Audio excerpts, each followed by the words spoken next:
Thank you, Waziri. Please be seated.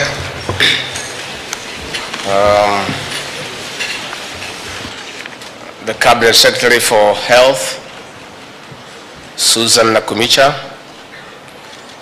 the President of the International Society of Pharmaceutical Engineering, Professor Lisa Pons, the President of the Pharmaceutical Society of Kenya, Dr. Machogu. I'm under you for the time we are here. The CEO of the Pharmaceutical Society of Kenya, professionals and practitioners, good afternoon.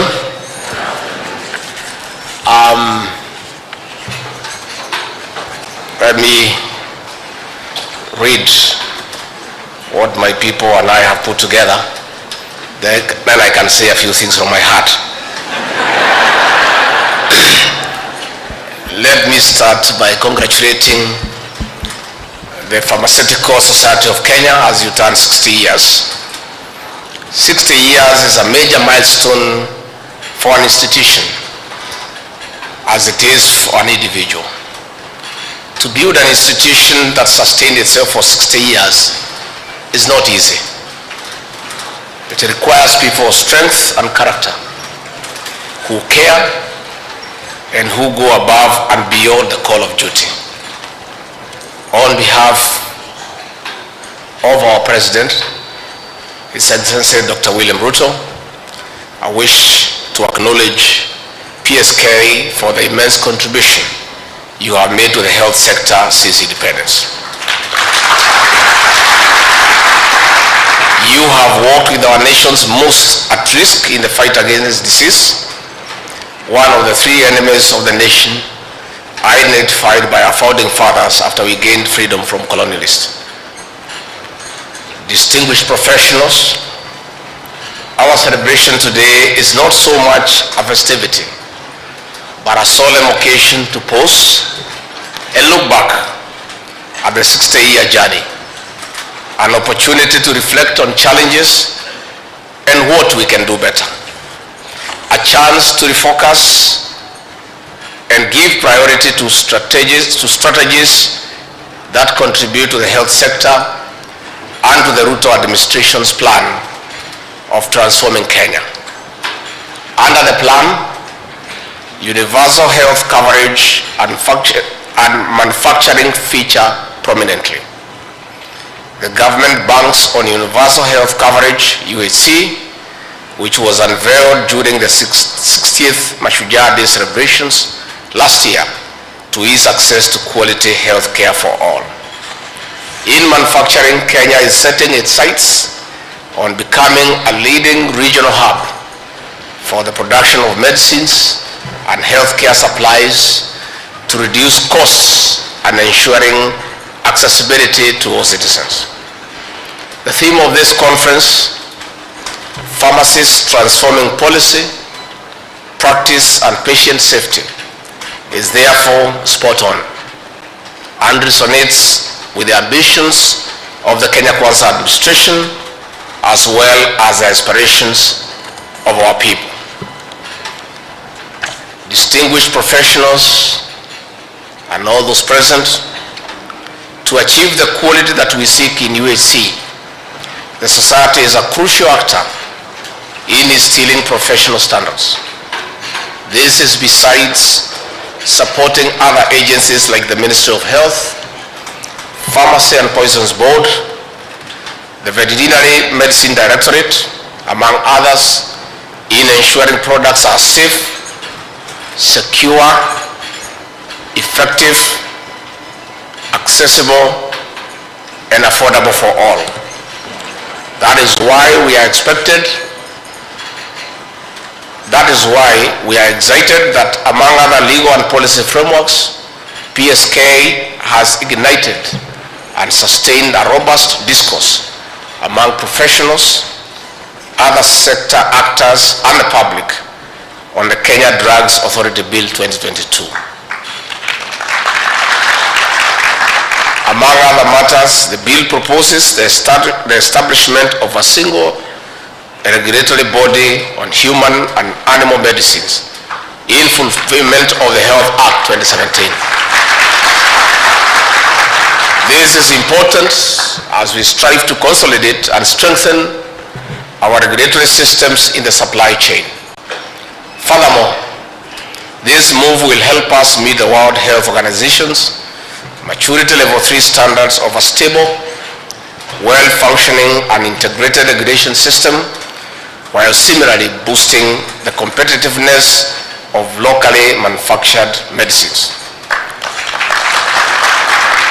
Distinguished professionals and participants, in this conference of global representation, we are creating and strengthening our local, regional and international networks of addressing the menace of substandard and counterfeit drugs and other medical supplies that threaten the lives of our people. We cannot deliver universal health coverage when up to 30% of drugs are fake.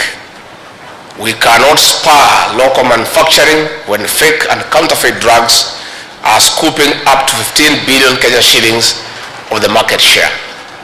The Pharmacy and Poisons Board, the Veterinary Medicine Directorate, in partnership with other agencies, must protect the market to attract and boost investor confidence in manufacturing.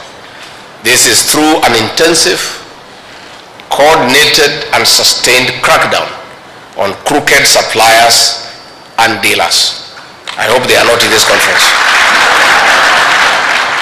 This will drive economic growth in diverse ways. Furthermore, a vibrant manufacturing sector will reduce our dependence on imports, enhance self-reliance, besides propelling us to a net exporter of medicines, especially to our African sister states. This is how we'll take a bite of the over $2.6 trillion annual expenditure of our continent, which currently imports between 70 and 80% of medicines, with Kenya spending up to $550 million annually in importation. A strong manufacturing sector will remarkably reduce foreign currency expenditure. Additionally, this will build and fortify the supply chain resilience and reduce the negative impacts of global disruptions as witnessed during the COVID-19. Distinguished professionals and participants, the fight against fake and counterfeit drugs goes hand in hand with the war on drug abuse. Our administration has intensified the war on drugs and substance abuse, and in doing so has adopted a robust collaboration between and among state and non-state agencies. Drug abuse is rampant in our society today. Drugs are also used by our children, brothers, sisters, even our parents. The young people are unfortunately at the highest risk. Regrettably, some of your members, some seated here, have been complicit in this vice, facilitating the sale of controlled medicines in contravention of prescribed protocols to the youth. I urge the society members at your individual level to join us in the war on drugs.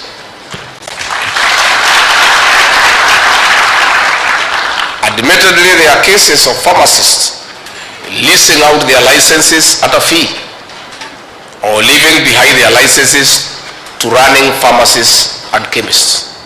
We know of some pharmacists who operate back-end services, trading in counterfeit medicines. Such practices erode public trust in your profession, and I believe that the intervention of this society is critical in stopping these undesirable practices. You have the power and the clout to censure your members while still protecting them when they are under threat or attack for upholding the professional ethos.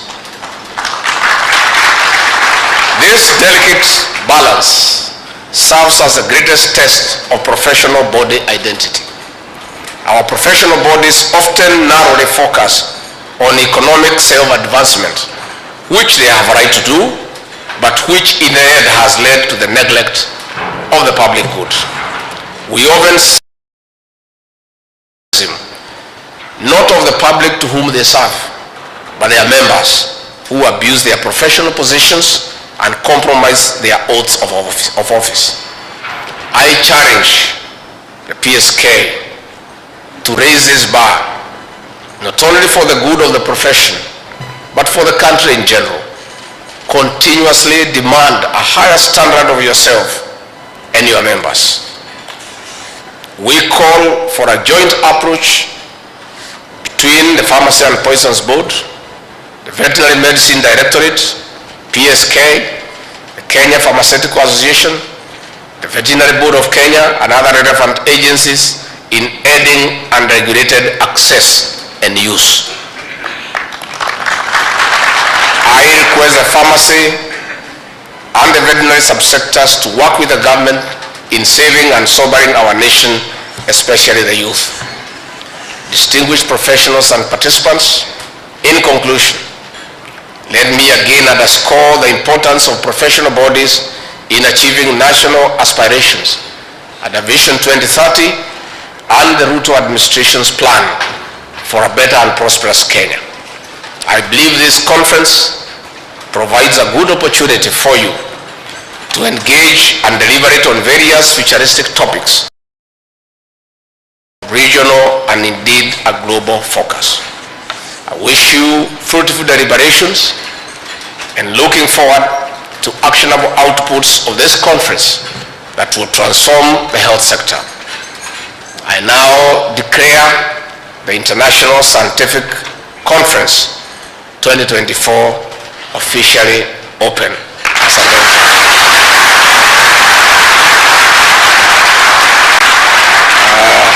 Asante. Hii kizungu saa ingine natuumiza, lakini tunang'ang'ana. Sasa hii maisha ni kung'ang'ana. Kila mtu apambana na hali yake.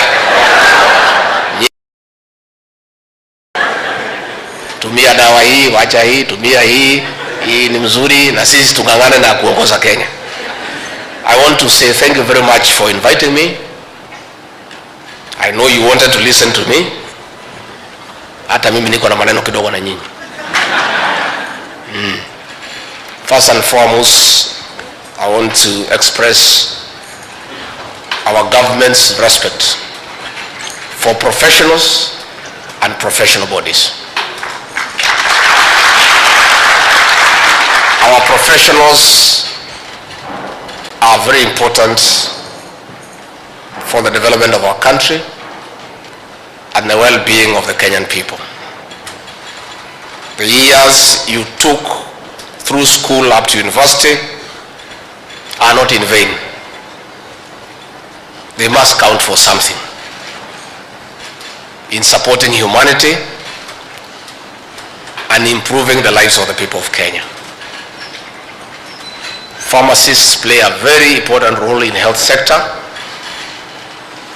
and doesn't matter how big a hospital is, how experienced the doctors are, how modern the equipment is, how good is the nursing care, how clean is the hospital, how expeditious is the billing system.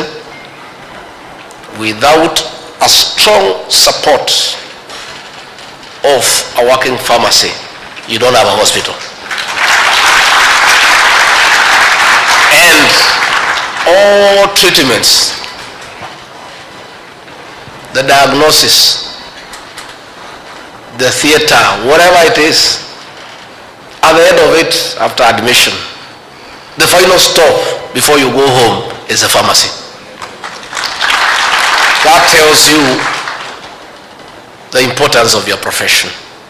You are really the backbone of our health sector, and therefore it is critical that you must be very professional. You must be very professional, because if you dispense the wrong drug,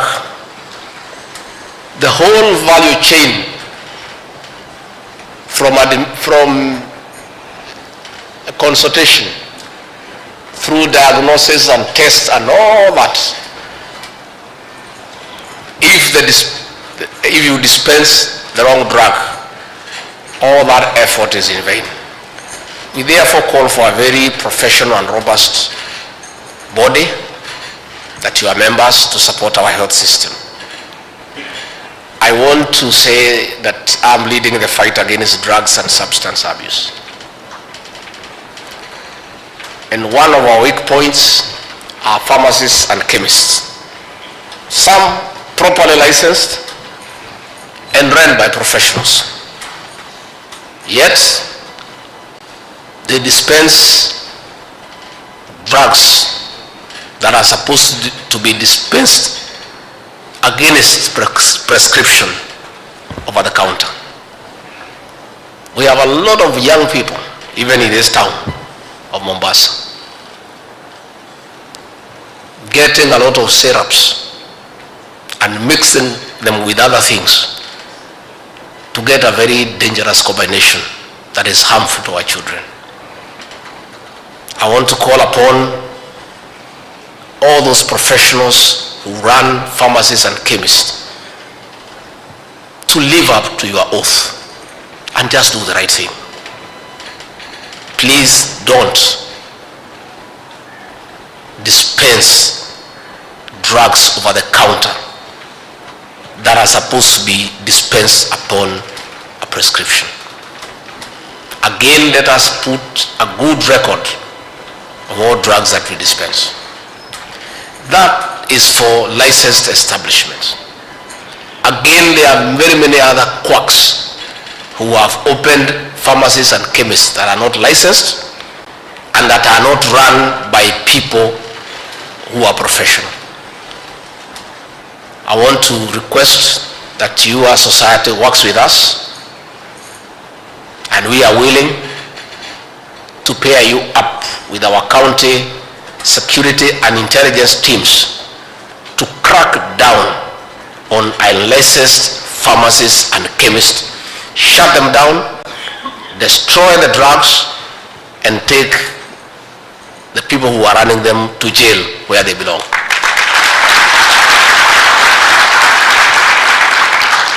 And let's start with here in Mombasa. We have a very good county team here led by the county commissioner who are very active.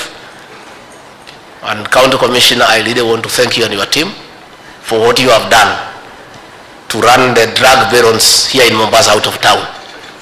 Lakini bado finya hawa. Sukumeni hiyo watu kabisa wapotee. Those are very bad people. Please sit down. Those people who sell drugs to our children, those are very bad criminals. And they have no place here on earth. And I'm sure they have also no place in heaven. You must run those people to the sea. That's where they belong.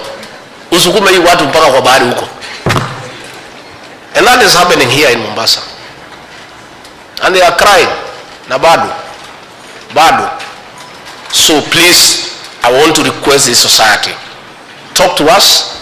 We are ready to give you law enforcement officers across our 47 counties to help you shut down all unlicensed facilities across the country. Again, those professionals who lease out their licenses, hata nyinyi ni watu baya sana. Hiyo license umepewa ni yako utumie. Sasa license yako unapatia mtu mwingine ambaye hajahitimu. How do you give a fellow just there to use your license?